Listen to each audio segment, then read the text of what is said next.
Just a Duet. A Percy Jackson Showchoir Alternate Universe Fanfiction, Part 5. Annabeth was pacing across her floor, so much so that it was a miracle she didn't have a rug burn. Piper was staring at her in total shock and confusion. Wow. That was such a development. I had no idea that would happen, she said in a deadpan voice. Annabeth ran a hand through her ponytail. I know. I didn't think it would happen either, but then it happened, and I wanted it to happen. I wanted Percy Jackson, of all people, to freaking kiss me. But I was scared, and so we didn't. She sighed, and she fell face first down on her bed and groaned out. I have no idea what to do during the parent show tomorrow. How do I face him? How? She cried out. Piper snorted. Okay, first, you knew that you liked him. Annabeth shouted out in protest, but Piper just kept talking and ignored it. Second, clearly he wanted to kiss you too, so you guys could just kiss. Problem solved. And 3, the parent show is going to be fine. Do you even know how many couples break up during the season and then have to look at each other as if they are still in love? We're all actors. You will be fine, she said. Okay, no, I know it'll be fine. I'm just a little dramatic, but not that dramatic. Like, I want to kiss him, but I have no idea how to bring that up, Annabeth admitted. You just kiss him. I am not that forward. Well, maybe you should learn to be. In 24 hours? Apparently, Annabeth looked like a squawking bird because Piper started choking on her laughter about how she belonged in a rainforest with that look. Annabeth scowled at her. Piper didn't even notice. Shut up. Piper sighed, and she sat down on the bed. In retaliation, Annabeth forced her face down on the bed, too, with a tug. Piper shrieked and jabbed her side. Annabeth freaked out and smacked her back, making a hollow sound. They were both quiet, shocked at the noise, before bursting out in laughter like madmen. God, they were a chaotic mess sometimes. Look, Piper sighed, flipping onto her back. Annabeth turned to her side and looked at her friend for help. The world had basically turned upside down. For once, Annabeth Chase genuinely had no idea what to do and was willing to accept help. You could freak out over your almost kiss, or you could breathe. He seems to have wanted to kiss you. That's great. But if it doesn't end up happening, and maybe it will in the future, but right now, we don't know. Piper grabbed her hand and held it comfortingly. It was just a kiss. Percy's just a boy. Is it really worth panicking about, or will you be Annabeth Chase and stand up straight with your head held high, allowing anything that should happen in your life do so without fear of it? She asked. Annabeth nodded. Good, Piper said firmly. You're not the dramatic one out of our friends. Annabeth rolled her eyes. That's because you and Selena like to make a big deal out of everything, she pointed out. True, but I make things fun, Piper smirked. Annabeth laughed. She appreciated her friend's help, really, but secretly, she had to disagree. But not in the way that she disagrees with Piper's logic of allowing life to happen and accepting it with a brave face. No, that was true. But what Piper was wrong about was Percy. Percy wasn't just a boy. That made him sound so replaceable. And if there is anything Annabeth had learned in the past month, it's that Percy Jackson was not replaceable. He was made of some special quirks and some not-so-happy situations. He's made of the most perfect mother and the warmest chocolate chip cookies. He's made of pure talent on the stage and in the water. He's made of smirks, quiet charisma, and kindness. He's made of something that somehow gets her entire being and thoughts and issues on a totally different and deeper level than everyone else. So, no, he's not just a boy. He's not just a childish boy with an obsession with blue food. He's not just a boy who gets the most random memes on his Instagram page and sends them to her at 2 a.m. He's not just a boy who can lift her above his head with a cheeky grin because he freaking knows that he can do it without dropping her. He's not just a boy that refuses to say hello to a poodle because its collar is red and not blue until she actually makes him do so. He's not just a silly boy who can come from the back of the choir with killer dance moves and a smoother voice than angels. Don't you dare quote her on that. And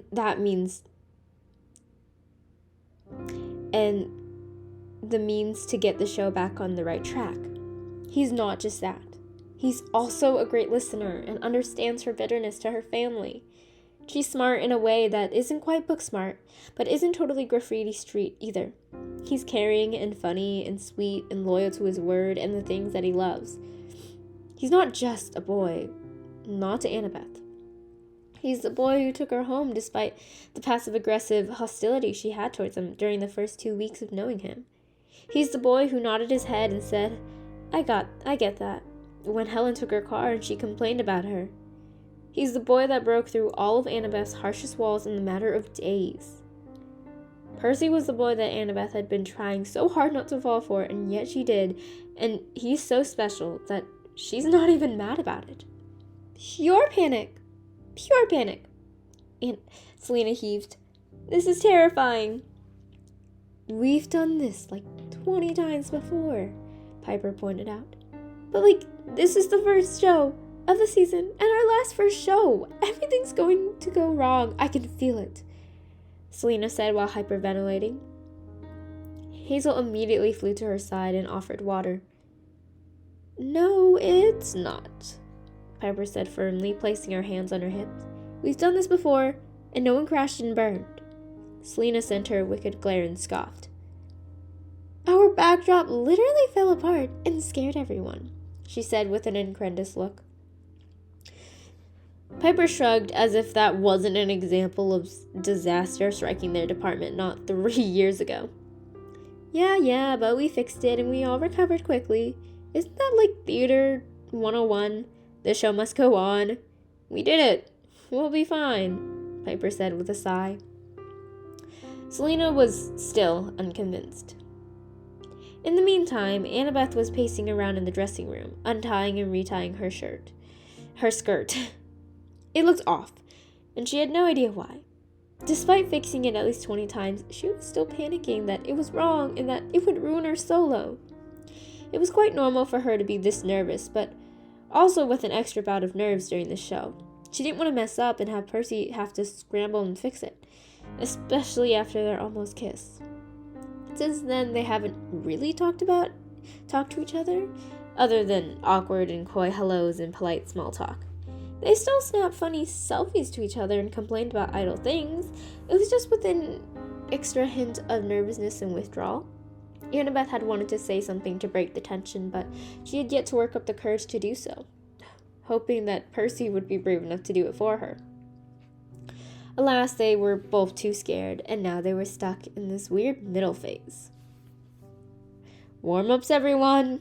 Go to the choir room, Mr. Brunner announced, yelling into the room. Everyone scrambled to finish tying their skirts and putting in their earrings. Annabeth took a deep breath and tied her skirt one last time. It was so close to showtime. This was about as good as it was going to get. Hazel grabbed her by the arm, and all 4 of the girls sprinted in clicking heels in the hallways to their choir room. Nearly time for her first parent reveal show, Hazel said excitedly. She squeezed Annabeth in a tight side hug and grinned. You're going to do so great. You're totally going to make the whole audience cry, she said in a whisper shout. Annabeth gave her a shaky breath. Have faith, was all that Hazel got in before the pianist started to play scales and the entire show choir had to start singing. It was a chaotic warm-up, as per usual.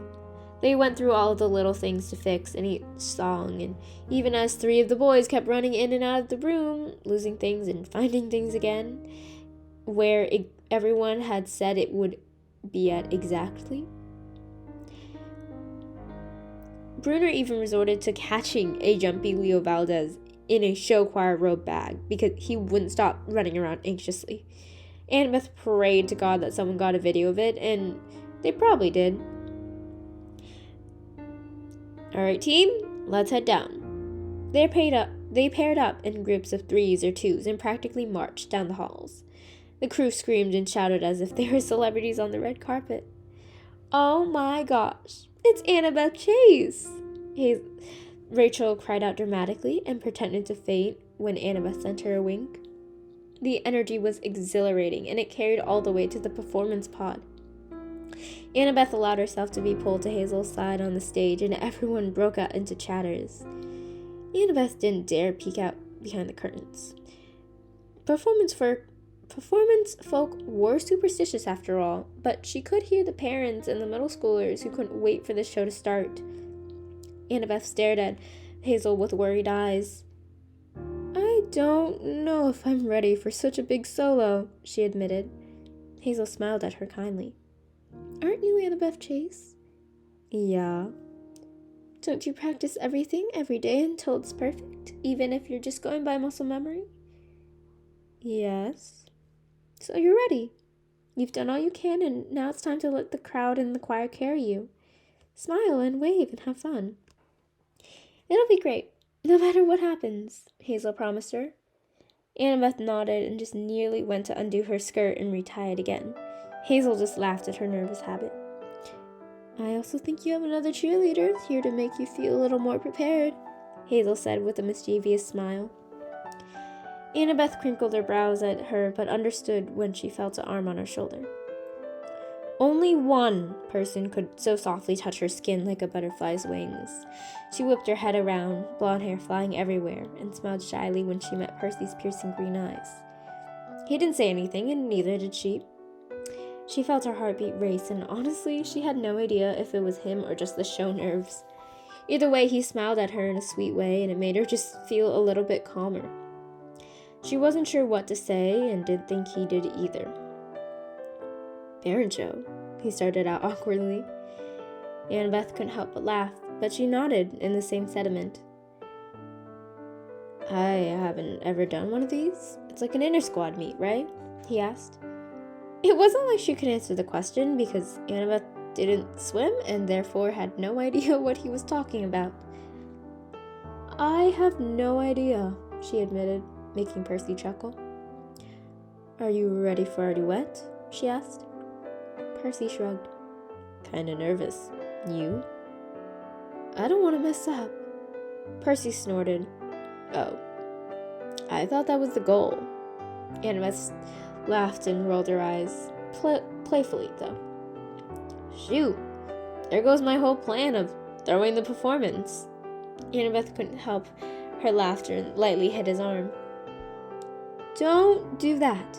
Do not do that, she said seriously, although the smile on her face kind of undercut the tone. Percy sent her a cheeky smirk. Can't make any promises. And suddenly the awkwardness and nerves were gone, and it was as if she was floating on air. And Annabeth was the type of person to hate cliches. They talked and laughed, and even though Annabeth should really be getting back to her side of the stage, because how did she migrate to the other for the start of the show? She didn't want to leave Percy's side because just being around him was so fun. He sang random notes, and just for the fun of it, Annabeth sang a tritone just to mess with him. He glared at her harshly, and she nearly died laughing. We're ready, he said to her in the softest voice, and honestly, it was a miracle she even heard it. We're ready, she copied, hoping to truly believe it. Just don't drop me, okay? Annabeth teased, tugging her hand away to pick up her skirt and run before Brunner sees she's on the wrong side. Unfortunately, Percy didn't let go of her hand and pulled her back, just for a second. Don't worry. I'll hold on tight, he said with a coy smile, and Annabeth's breath escaped her lungs, but she had no time to process his words because Brunner was shouting at her to get back into place. Jerk! She yelled back at Percy for getting her into trouble. Always, he cried back with a mischievous grin on his face. It's in the middle of her duet, because great timing, when Annabeth found her bravery. It had to be during a time when she couldn't kiss him, of course. It was a mix of performing and seeing the lights and hearing the audience in their silent awe of her singing, and the words of the song itself. In her mind, it flashed through all of the things she and Percy had learned about each other, accepted about each other, and showed promises for the future. She found her bravery through the music, and when she looked at him for the first time in the choreography, she knew that she had to be brave and not let go, just like how he said that he'd hold on tight. I don't need more reminders of all that's been broken. I don't need you to fix what I'd rather forget. Clear the slate and start over. Try to quiet the noises in your head. We can't compete with all that. The way he sang was just mesmerizing, and she just nearly missed her own beat. It felt like he was singing to her more than the audience, and God, she really hoped that was true. It'll be us, and only us, and what came before won't count anymore. We can try that, you and me, that's all that we need it to be. Maybe it will be them. Maybe it will just be Annabeth and Percy. He listened to her, and he understood her. Percy heard her damages, and he accepted them all. And they were on stage with at least 50 other people, and hundreds more off the stage too, but it was only her and Percy in the world as he lifted her high above his head and spun her around while smiling at her like she was the most precious thing on the planet. You did so good! You were amazing! Awesome job! We did it! It's a mass of people cheering and hugging, and Annabeth was caught in nearly every wave as she tried to push her way out. Alas, she only succeeded into getting into the chaotic middle where no one was really paying attention to anything. She slammed into someone's chest and looked up to see Percy. Suddenly, the middle didn't seem so bad, and she checked behind her to see if any of her friends had followed. They didn't. Bad place to be at, she shouted up at him. Percy pretended to not hear her, so in retaliation she smacked his chest and he groaned. God, you're so violent, he said with a playful glare. Annabeth shrugged. For a show, I'm allowed to, she said easily. Percy smiled. You did so good, he shouted at her. You did too, she replied back, but it got so noisy he couldn't even hear her. It took 4 tries and him leaning down, much to her annoyance and his amusement, for Percy to finally hear her. And when he did, he laughed. There are too many people here, he said with a sigh, leaning down so he could hear her. Annabeth took in a breath. It was time to be brave. She leaned in closer to him and wrapped her arms around his neck, much to his surprise. She pulled them down until they were nearly face to face, and his expression was one of surprise, anticipation, and joy. It gave her courage. But there's nobody but the 2 of us here, she said with a shy grin. His eyes widened, and before he could speak, Annabeth pressed her lips to his. The world really felt like it had no one but just them.